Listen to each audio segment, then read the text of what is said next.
Então, assim, ah, amanhã, sexta-feira, eu vou mandar para vocês a atividade do esporte. A gente não vai fazer nossa aula ao vivo. Eu vou fazer uma aulinha gravada, português, não é geografia como foi enviado hoje no WhatsApp da mamãe e do papai, tá bom? Porque a gente tem agora mais conteúdo de português e matemática do que os outros conteúdos que a gente já encerrou, tá bom? E o ideal é que a gente primeiro conclua o volume 2, para depois iniciar o volume 3, porque os temas centrais mudam, tá bom? Então, só reforçando, amanhã não tem aula ao vivo, eu vou deixar uma aula gravada lá no YouTube de português, combinado?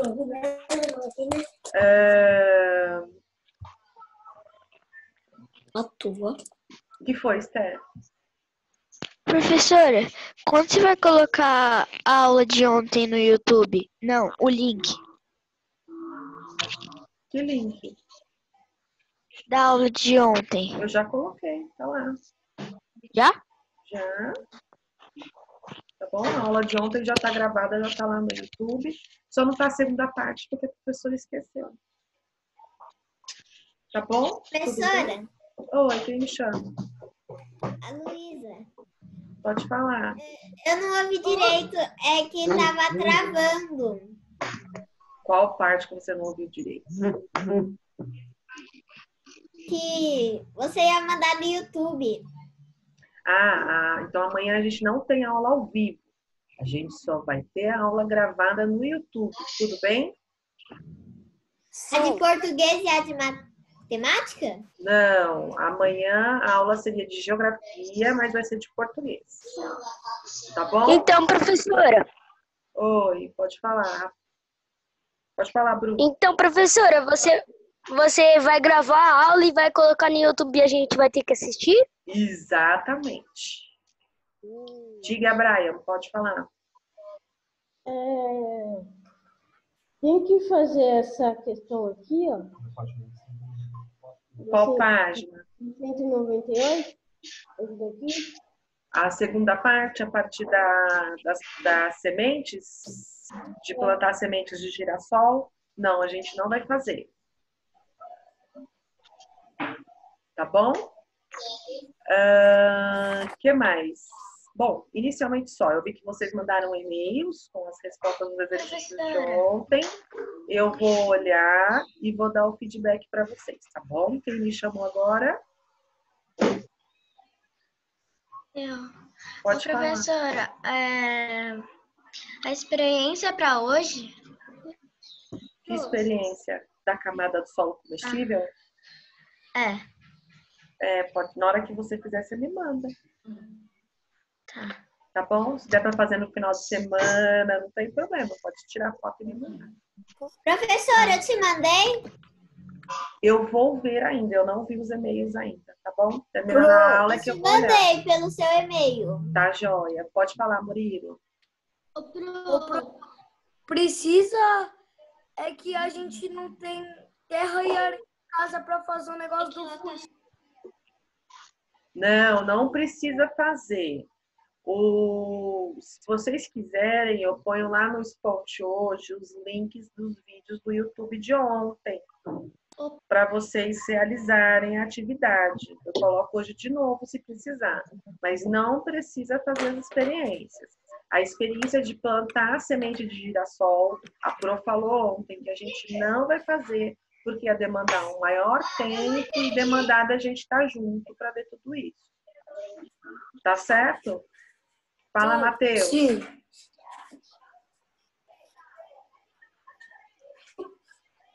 Eu vou mandar vou mandar minha bolacha mais para 6.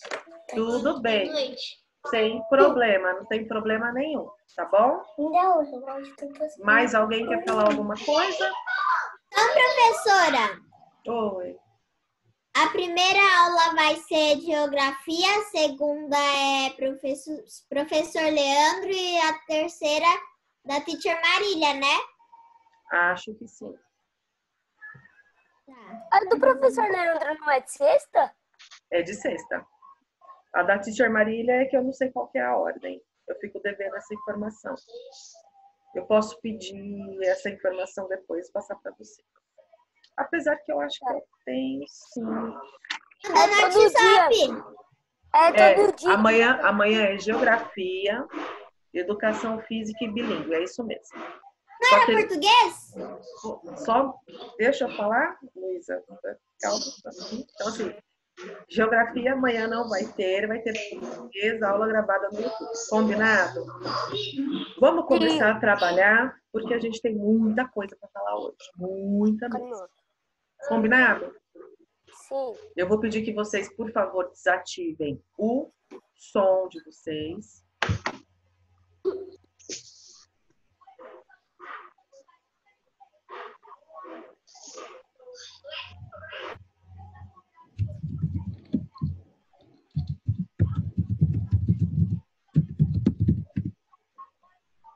Pronto?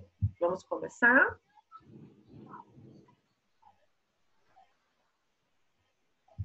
Opa! Peraí, turma, só um minuto.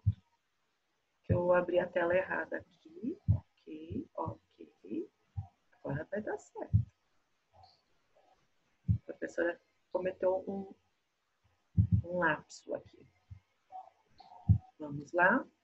Então, como combinado ontem, hoje a gente vai falar de história, documentos históricos.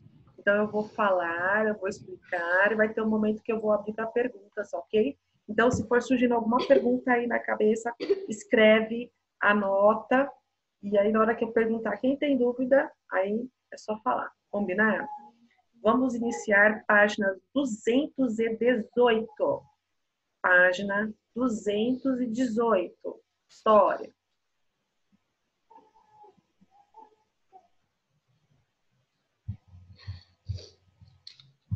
Qual página, pro? 218.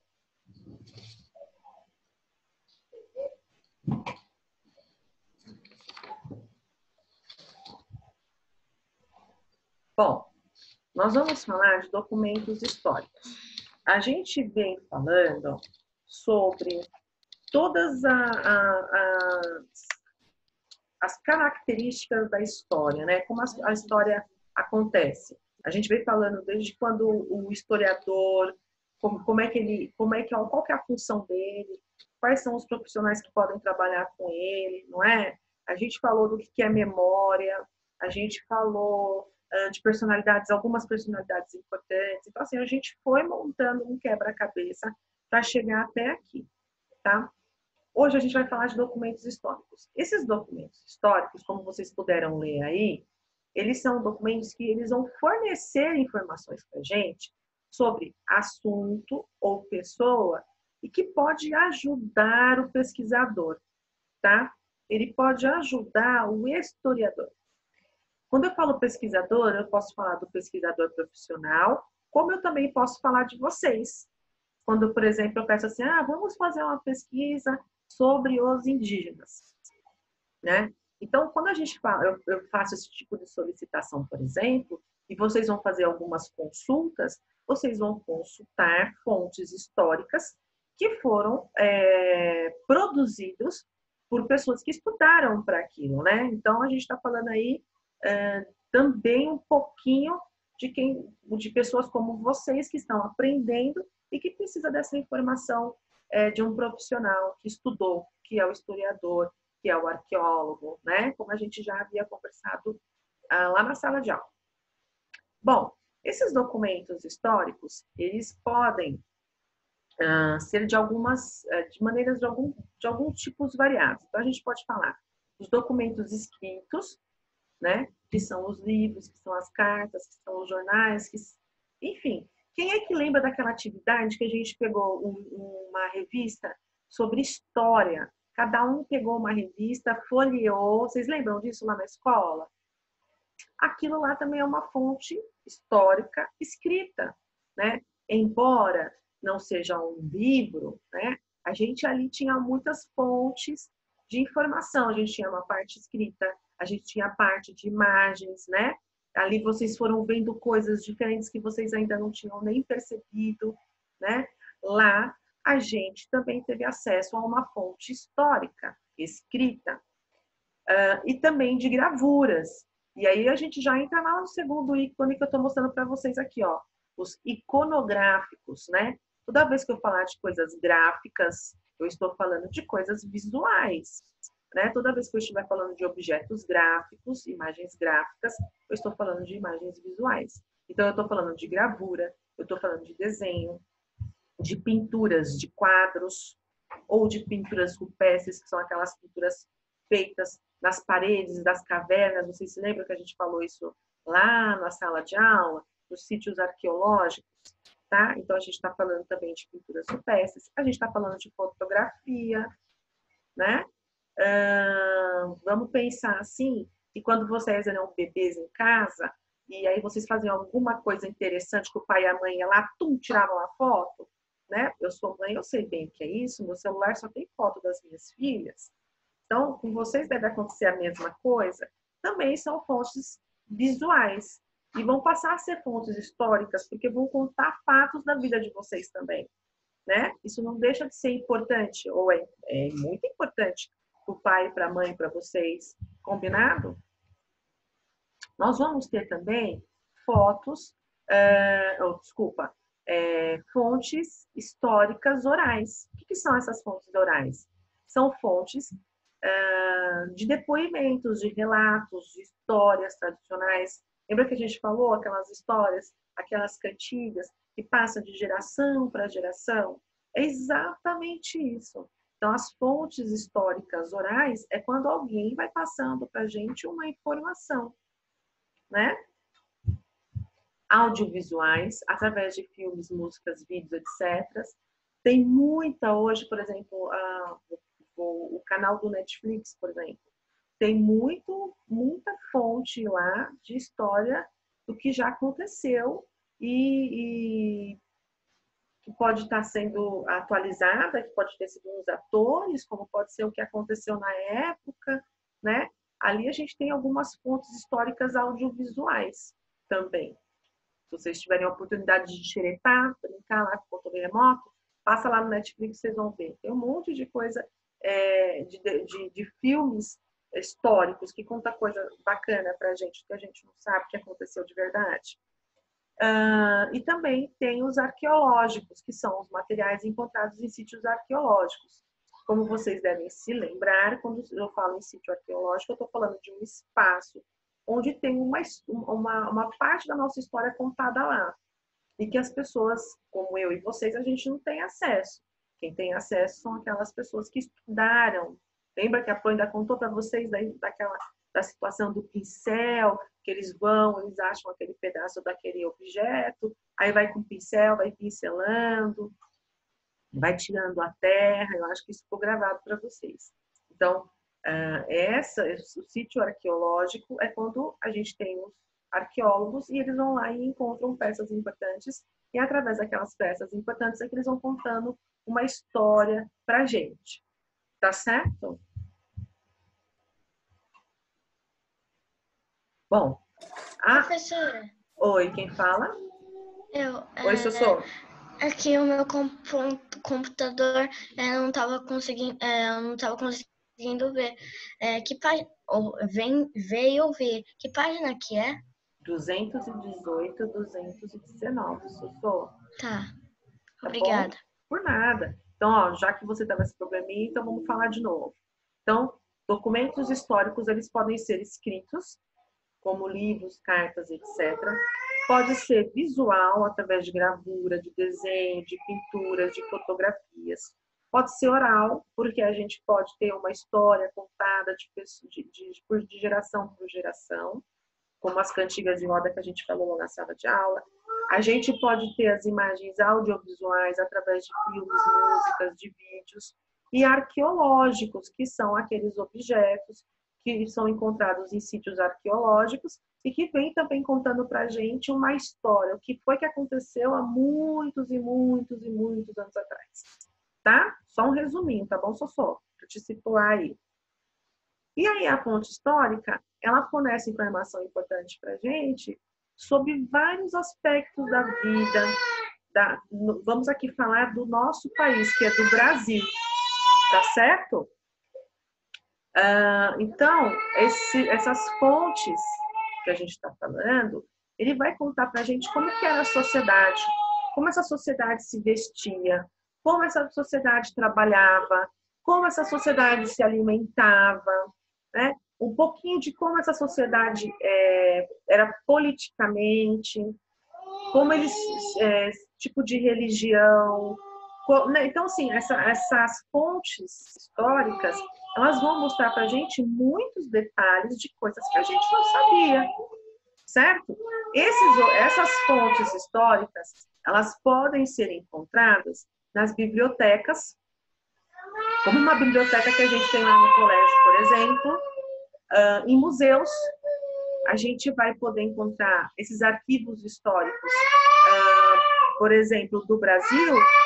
A gente tem lá no Ipiranga, o Museu do Ipiranga, que tem um monte de coisas interessantíssimas para as pessoas que querem conhecer um pouquinho do Brasil, de como começou o Brasil, né? Em igrejas, tem muita igreja que foi construída por escravo, que é folheado a ouro. E por que aquela igreja foi folheada a ouro internamente? Por que ela foi pintada o teto de uma certa forma? Então, tudo isso é informação passada para gente. Em centros culturais... Professora, Oi. eu não estou conseguindo ouvir você direito porque alguém está chorando, não sei quem. É a Maria Luísa. Ah, Pronto, tá. tá chorando, pronto. Ela tá chorando. É a filha da professora Marcela. É a filha. Então, turminha, vamos continuar aqui, tá bom? Então, esses documentos históricos, eles podem ser encontrados em vários lugares, tá certo? Só um minutinho.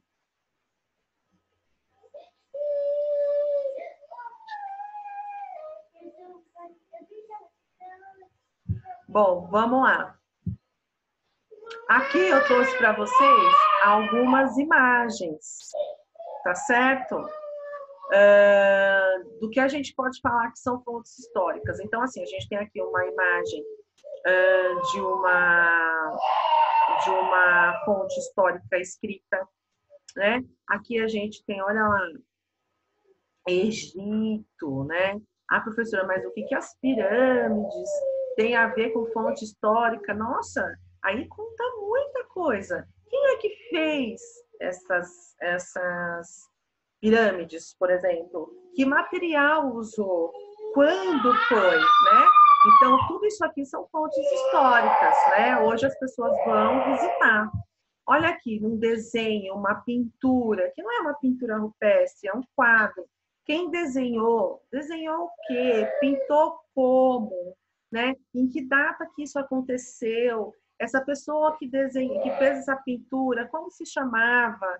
Usava um nome que não era o dele? Ou usava o próprio nome? O que ele quis dizer com isso? Tá certo? E depois a gente tem aí, ó, uma outra fonte, que é uma fonte visual, audiovisual, arqueológica, na verdade, que são as igrejas. Arqueológica, não, falei errado, gente. Enfim, a Maria Luísa está me chamando concentração. Que são também... Quem foi que construiu? Foram escravos? Foram os portugueses? Foram os italianos? Que tipo de construção que é? Então, essas fontes, essas imagens, essas construções trazem muita coisa para a gente, tá? De informação, coisas que a gente talvez não saiba, de curiosidades, tá certo? É por isso que a gente tem que conhecer um pouquinho a nossa história. E aí agora a gente vai falar um pouquinho de transformações do espaço rural e urbano. A gente vem falando qual que é a diferença, certo? A gente veio aprendendo qual espaço é o rural, qual espaço é o urbano, como eles se caracterizam. Então, agora eu quero que vocês, por gentileza, abram o livro na página 222.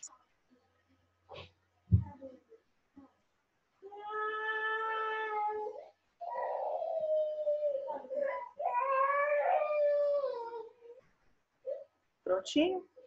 Vamos olhar as imagens que a gente tem aí na página 222? Vamos olhar aí essas imagens?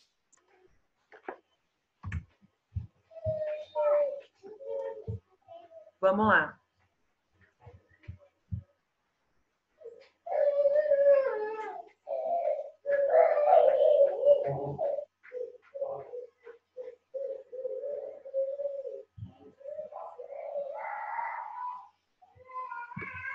Pronto? Todo mundo olhou? Vamos abrir os áudios. Aí.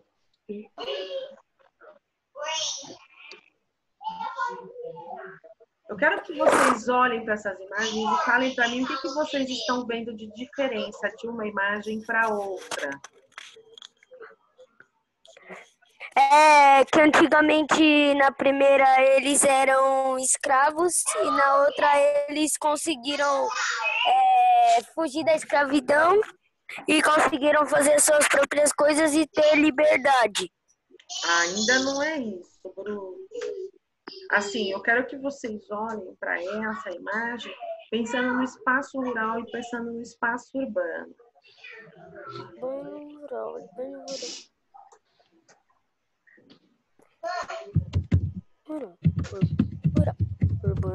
É uma habitação de negros. Que eles passaram de uma escravidão? Habitação de negros de uma escravidão. Não é bem isso que eu quero que vocês olhem. Olhem aí com carinho para a foto, para a imagem de uma forma bem generalizada. Professor. Oi, quem falou? O Brian. Oi, Brian, pode falar. Que eles passaram de livres para escravos. Não é isso que eu quero falar. A Pro tá falando Estou de sofrendo com espaço... escravidão. Turminha, a Pro tá falando de espaço rural e espaço urbano. Espaço. O que caracteriza o espaço rural e o que caracteriza o espaço urbano? O espaço rural tem muita pouca gente e também tem muitas árvores, muito verde. E no urbano tem muita gente e muita construção. É isso mesmo, né? Então, basicamente, agora podem fechar aí o som de vocês. Eu vou voltar lá para as telas.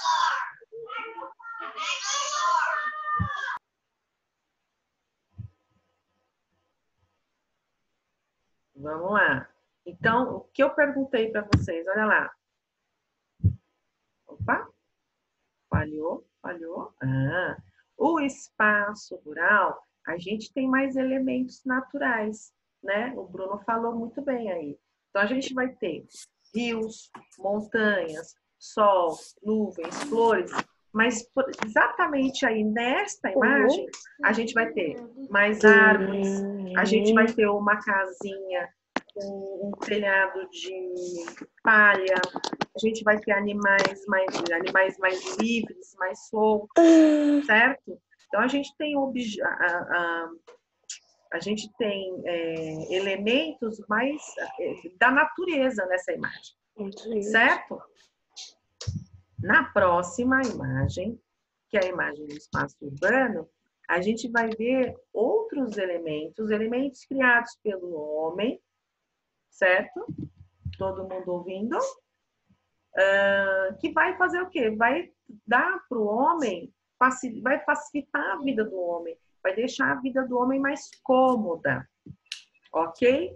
Então, a gente vai encontrar mais calçadas, mais construções, mais rua, poste de iluminação. Se a gente olhar para essa imagem aí, a gente vai ver mais casas, de fato. A gente está vendo um comércio, né? Um número maior de pessoas. A gente não deixa de ver animais, né? Mas aí a gente está vendo cachorro ao invés de galinha, não é verdade? Na primeira imagem tem galinha, na segunda imagem tem cachorro. A gente está vendo mulheres na primeira imagem, mulheres e homens, vestidos de maneira mais simples na primeira imagem, na imagem rural. Na imagem urbana, a gente vai ver mulheres e homens vestidos com roupas mais, vamos dizer, elegantes, mais pesadas, certo? Então, existem aí algumas diferenças de uma imagem para outra, apontando para a gente a diferença de espaço rural e urbano, né? O que não é muito diferente de hoje, certo? Opa! Tivemos um pequeno problema aqui, mas voltando. Bom, durante a história do povo brasileiro, muitas coisas aconteceram, né? Até a chegada de Portugal aqui, eu lembro que eu falei isso para vocês, a gente tinha índios morando aqui, né? Então, eles viviam de uma maneira mais simples e a gente não pode dizer que eles moravam no campo, né? Eles moravam num lugar mais, que a gente poderia falar assim, de florestas, né? De comunidade, um outro significado. Quando os portugueses chegam, eles trazem consigo uma vida diferente. Eles lá não moravam, na grande maioria, no campo. Óbvio que tinha campo, né? Mas eles vão trazer uma outra cultura. Nicole, levantou a mão, tá com dúvida? Quer perguntar?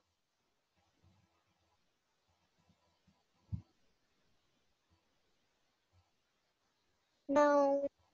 Então tá bom. Bom, então o que acontece? Quando eles chegam aqui no Brasil, eles começam a desmatar e construir os seus pequenos centros urbanos, as suas pequenas comunidades urbanas. E aí também definir onde está a área urbana e a área rural, né? A grande parte da população passa a viver na comunidade rural. Por quê? Porque nesse momento as pessoas não têm moeda de troca. Então elas precisam produzir para se alimentar. E somente na área rural é que isso vai passar a acontecer, certo?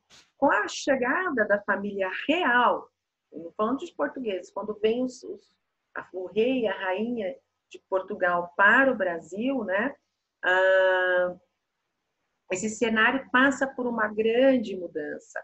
Então, as pessoas, principalmente os escravos que estavam situados na área rural, vêm para a área urbana, né? Muda-se um pouco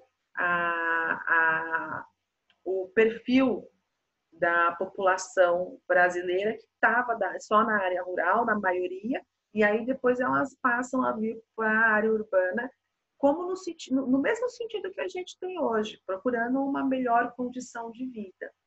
Tá certo? A gente já falou disso em outros momentos também. Enfim, é por isso que a gente precisa sempre estar em busca de informações do que aconteceu lá no passado, porque a gente consegue associar o que aconteceu com o que está acontecendo agora, para ver que a gente não vive muito diferente. A gente tem hoje um pouco mais de comodidade, né? A questão da energia, né? Ela trouxe para a gente muitas coisas que antigamente não se tinha quando se vivia à luz de velas, né? Aquela vida era muito mais simples, mesmo morando nos centros urbanos. E só para que vocês tenham, assim, só para vocês terem uma outra visão também, com a chegada dos portugueses no Brasil, é que vem muitas bibliotecas para cá, né? Então, as pessoas começam também a se interessar por estudos, por leitura, por aprender, por conhecer, por ter fontes. Então, é nesse momento que a gente também começa a partilhar fontes históricas, né? É óbvio que de outro país, e aí construindo aqui também. Tudo bem até aqui? Eu quero saber de vocês se tem alguma dúvida até agora. Quem falou? Matheus? Não. Não? Quem tem dúvida? Ô, professora. Professora, Oi, pode falar, Bruno. você já viveu a luz de velas? Não, Não? não, senhor. Mais alguma pergunta? Então, turminha, daqui a pouco eu vou falar para vocês qual que é a lição que a gente tem de história para fazer. Tá bom? Vamos dar continuidade aqui. Nicole, levantou a mão de novo aí, Nicole. Tá com pergunta para falar? Ô, professora, falta 4 minutos. Falta 4 minutos. Aí depois a gente volta no mesmo link, né? Exatamente. Quando acabar aqui, a gente volta no mesmo link. Brian, pode falar.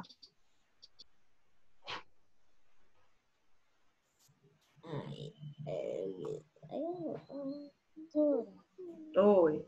Mandou a lição que... Você mandou a lição hoje de manhã? Não, lição no Sponte só depois da aula. Lembra que a gente conversou? Tá bom? Então, a gente vai sempre deixar assim, ó. Acabou a aula, a professora vai preparar a lição e vai colocar lá no Sponte. Tá bom? Porque aí fica melhor para mim e para vocês também. Tudo bem? Bom, então encerramos história aqui. Depois, no finalzinho de tudo, eu vou falar para vocês qual é a lição que vocês vão preparar para mim. Tudo bem? Agora a gente vai falar de... Deixa eu achar minhas anotações, só um instante. Ciências sociais. A gente vai falar da interdependência entre o campo e a cidade, página 248.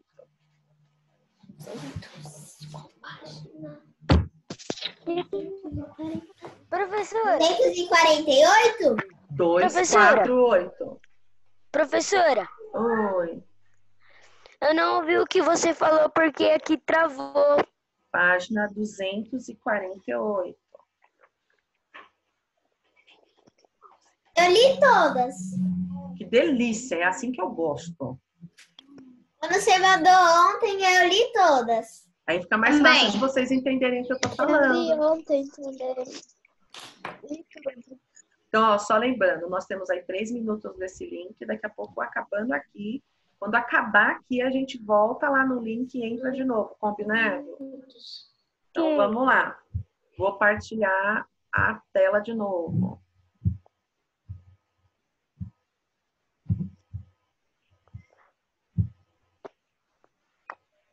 Opa! Olha lá. Interdependência entre o campo e a cidade. O que isso quer dizer? O quanto o campo e a cidade precisam um do outro, né? Um não vive sem o outro. E a gente vai conversar um pouquinho disso agora. Professora, desliga o microfone? Não, se ficar quietinho não tem problema, pode deixar aberto. Agora, se acontecer um barulho aí do seu lado, igual aconteceu aqui comigo com a Maria. Aí você... Vamos lá, ó.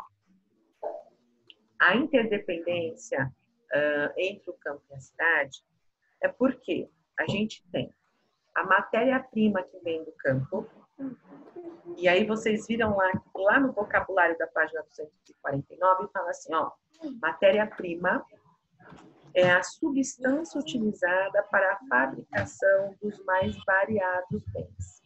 Eu vou pegar um exemplo muito simples. No campo, há quem cuide, crie, né, vaca para dar leite. Só, muito exclusivamente. Eles falam até vaca leiteira, né? Então, o que acontece? Esse leite vai virar queijo, vai virar manteiga, vai virar Danone, vai virar um monte de produtos para a gente consumir. Então, o leite ele passa a ser uma matéria-prima, só para vocês entenderem, tá? Então, essa matéria-prima, ela vem do campo. Só que a industrialização, quer dizer, transformar essa matéria-prima em um outro produto. E a comercialização, isso quer dizer, vender este produto,